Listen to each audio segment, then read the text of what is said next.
Hello, fellow sand warriors. It's been a while since I've done a commentary on top of a speed draw like this. I just wanted to take the time to really thank all of you for, watching the videos and commenting. We reached the 900 subscriber milestone, and what I had planned now is I wanted to do another artist showcase, which I ran into a lot of issues in the past with the artist showcase as far as recording it on OBS. So now I'm going to try it using Streamlabs, and hopefully when I show the clips of the other artists, it's not going to freeze the computer or anything like that. That's why the last artist showcase seemed not rushed, but not as high quality as I'd like it. So yeah, that's one thing. Also, in one of, I think it was 2 videos ago, I talked about shutting down the Patreon. I tried to, but I had some issues with it, so I just suspended the payments for June, and then I'll try to figure it out. I'm gonna have to do it maybe on my streaming computer, but just a decision I wanted to make. I feel like once I hit 1,000, not really necessary at that point, and I do appreciate everybody that has become a patron. It means a lot. A lot of you guys, when I told you, you said you just want to support, which I do appreciate. So what I am going to have in the videos though is at the end, whenever there's a drawing that's not a commission, I'm just going to put on there, how much it's going to cost, and so you can reach out for commissions, or if you want to buy that particular piece that's in the video. I wanted to put this video up too before the weekend, because it's a Thursday right now, the 16th, and Friday the 17th I'm going to be in Buffalo, New York for Nickel City Con. So if any of you guys are out there, would love to meet anybody that I haven't met already, because believe it or not, a lot of the subscribers on the channel are actually people that have met me at conventions. So it's kind of cool when I meet the unsung heroes, the ones that have come up by the channel constantly, and I never got to see her face. So I can't wait for that tomorrow. I'm gonna have a print of the Bray Wyatt mask that I did, and then the Outsiders one I did during a live stream. Other than that, I'll actually talk about the drawing now. So you probably saw at the beginning, I did a quick sketch of a dragon, and it didn't come out the way I like it. So what I did was, on the dragon, I kind of went back to square one, and then just kind of started this new sketch that you see here. I've always liked drawing Asian dragons, like Japanese and Chinese inspired dragons. So I thought I'd go a little bit out of my comfort zone and actually draw, a European or fantasy style dragon. This was a little tough though. I made it look too demonish, and I put a lot of like breastplates and stuff like that on there. So I did have a lot of fun with it. The one thing is, I kind of ran out of earth tone Copic, so you'll see later on in the video I actually do quite a bit of watercolor, and I used actual watercolor instead of the Sakura swatch, the pocket brush pad. So I'm not that great with paint, as you can tell. And also wanted to, before I forget, I actually wanted to shout out another channel I found. It's called Bam Animation. So a lot of you guys who ask me, who are actually want to get into animation, I'm not the guy to talk to. I do illustrations, and animation is something I would love to do, but it's just not my strong suit. But this channel is called Bam Animation, and they kind of teach you how to animate. So just a quick shout out to that channel. I hope you guys can check it out. They put out a lot of really great videos. I actually just binge watched a bunch of videos. So yeah, so you can check that out. And back to the art. Yeah, so this dragon here, I kind of go crazy with detail when it's not a character that I'm referencing. So when it's from my head, I go nuts with detail. Here I'm just throwing some horns and playing around with that.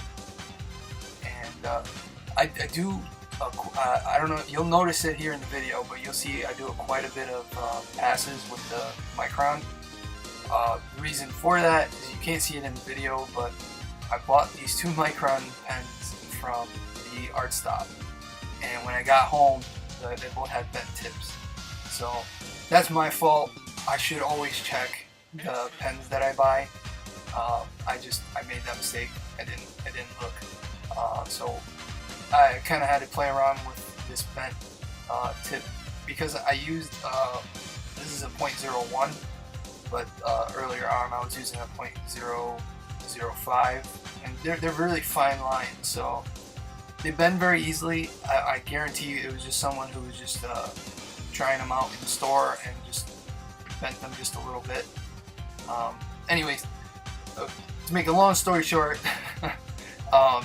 I had to kind of bend them back into place, but now you'll see here that I have to do twice as many passes, which is okay. I guess, you know, it's not that big of a deal, but it does kind of help for the detail, especially on the chest plate.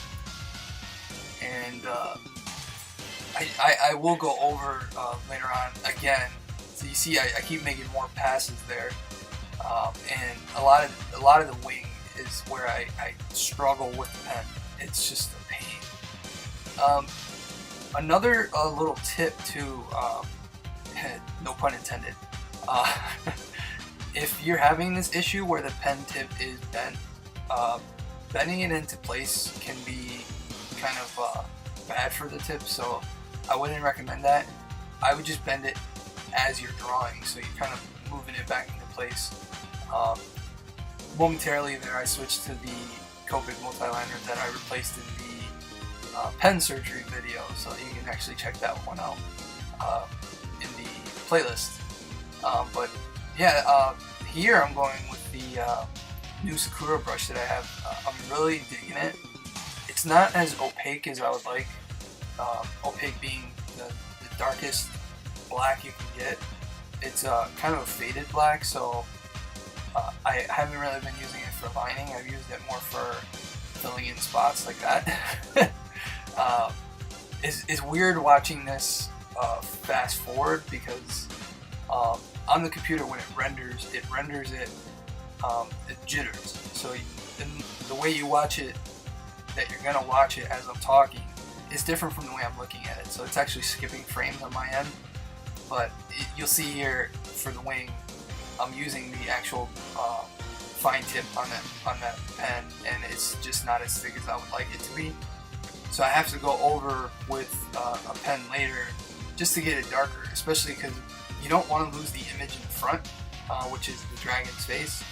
So, and it went so fast you didn't even see it, but you can see the outline on the wings is a lot thicker. Here I'm using willow green for the skin as a base. Originally I was going to leave some breaks in there. You'll see it there on his left eyebrow, but then I just covered it up. No big deal, covering it up. This is one of the first pictures that I did where I kind of highly saturated the whole thing, and it was a struggle because you'll see this in a lot of my art.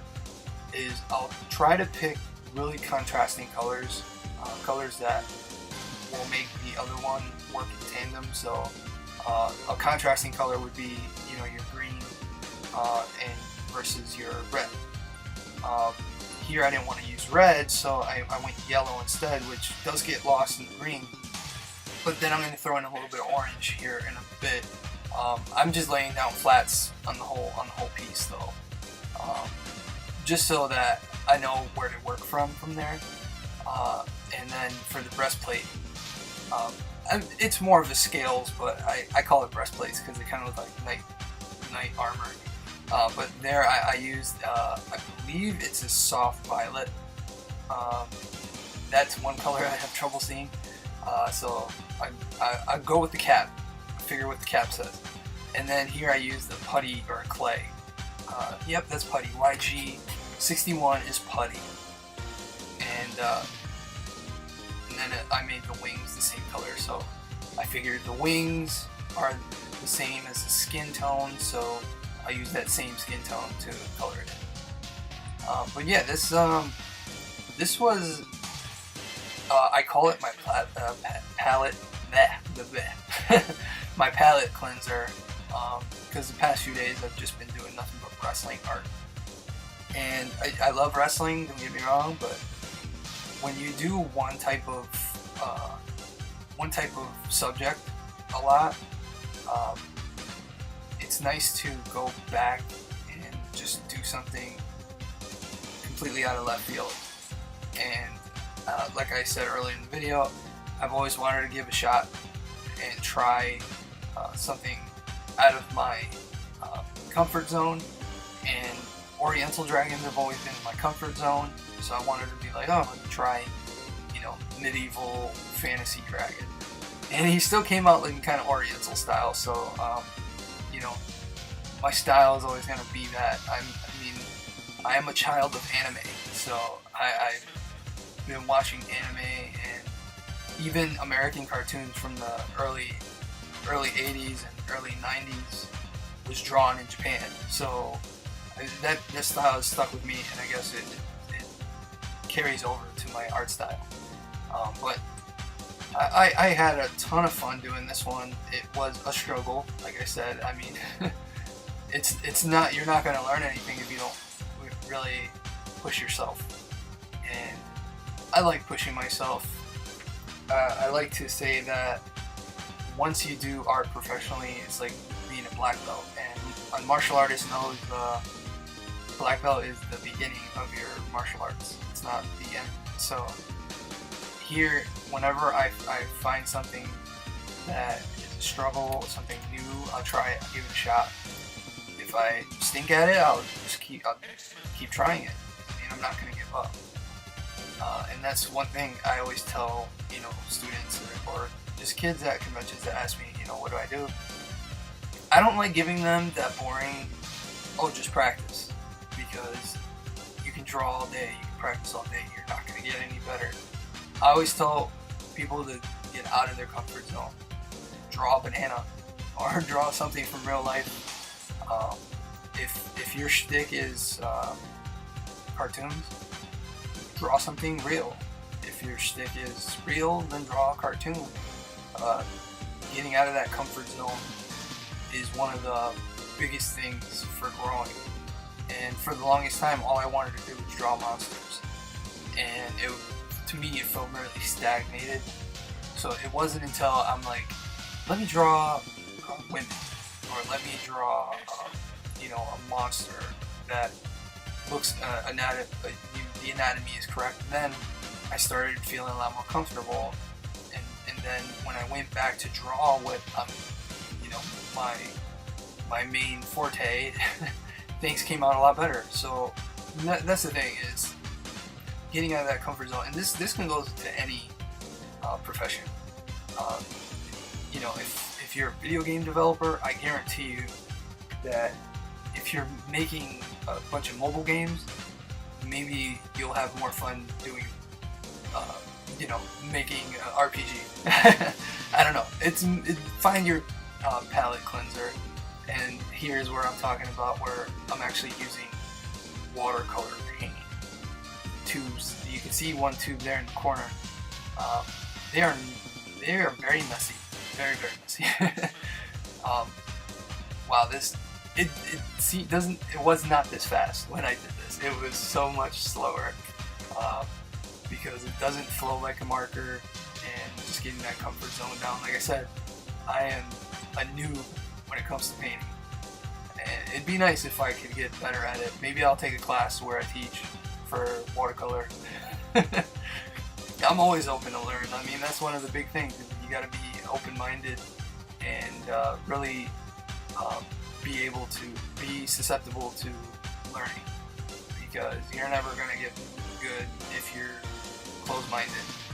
Trust me, I was stubborn when I first started doing this, and all I wanted to do was draw comic books, cartoons, and it's not until my teachers in high school, I went to an art school, School of the Arts, and they were like, you have to draw real life, you have to get out of, you know, it's okay if you want to draw that stuff, but you gotta get out of that routine of just drawing that one thing. So I credit them a lot for helping me grow my style, you know, being able to draw humans. Humans were the hardest thing to draw. But we're wrapping up here. You guys are probably tired of hearing me ramble. And then obviously the signature here. Anyways, thank you guys so much for watching, and always enjoy videos. Leave a comment down below. Let me know what you liked. What you didn't like. And hit the like button and share. And I will see you guys later. Keep it over 9,000.